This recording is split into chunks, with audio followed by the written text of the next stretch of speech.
ఒక్క చుక్క ఆయిల్ వేయకుండా చికెన్ రెసిపీ. అబ్బా సూపర్ టేస్ట్ అండి. ఆయిల్ వేయకపోవడంలో ఏంది గొప్పతనం అనుకుంటున్నారా? ఆయిల్లో ఎక్కువ క్యాలరీస్ వస్తాయన్నమాట.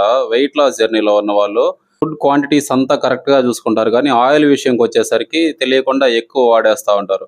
కానీ అసలు ఆయిల్ యూస్ చేయకుండా ఉంటే చాలా క్యాలరీస్ మనం తగ్గించేసుకోవచ్చు.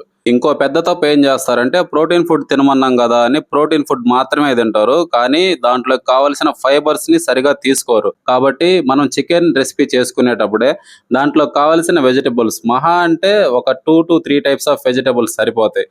కాలీఫ్లవర్, క్యారెట్, బీన్స్ అవి నీట్ గా కట్ చేసి పెట్టుకొని, ఈ చికెన్ మ్యారినేట్ అయిన తర్వాత కొంచెం సెమీ బాయిల్ అయిన తర్వాత ఆల్రెడీ చికెన్ వాటర్ పీల్చుకో ఉంటది, ఆ వాటర్ అంతా రిలీజ్ చేస్తుంది. సో అదే వాటర్ లో మనం ఆల్రెడీ కట్ చేసుకున్నటువంటి వెజిటబుల్స్ ని యాడ్ చేసుకున్నామంటే ప్రోటీన్ తో పాటు ఫైబర్ కూడా నీట్ గా రెడీ అయిపోతుంది. అది కూడా తక్కువ క్యాలరీస్ లో, ఎటువంటి ఆయిల్ యూస్ చేయకుండా మన కళ్ళ ముందు నీట్ గా రెడీ చేసుకుంటున్నాం కాబట్టి ఆ గిల్టీనెస్ కూడా ఉండదు. ఎలాంటి ఆయిల్స్ వాడారో ఏంటో అది ఇదని. అందుకే శుభ్రంగా ఇంట్లో తినండి, నచ్చినట్టు తినండి. చికెన్ తింటూ కూడా వెయిట్ లాస్ అవ్వచ్చు. Okay bye, stay fit, be healthy.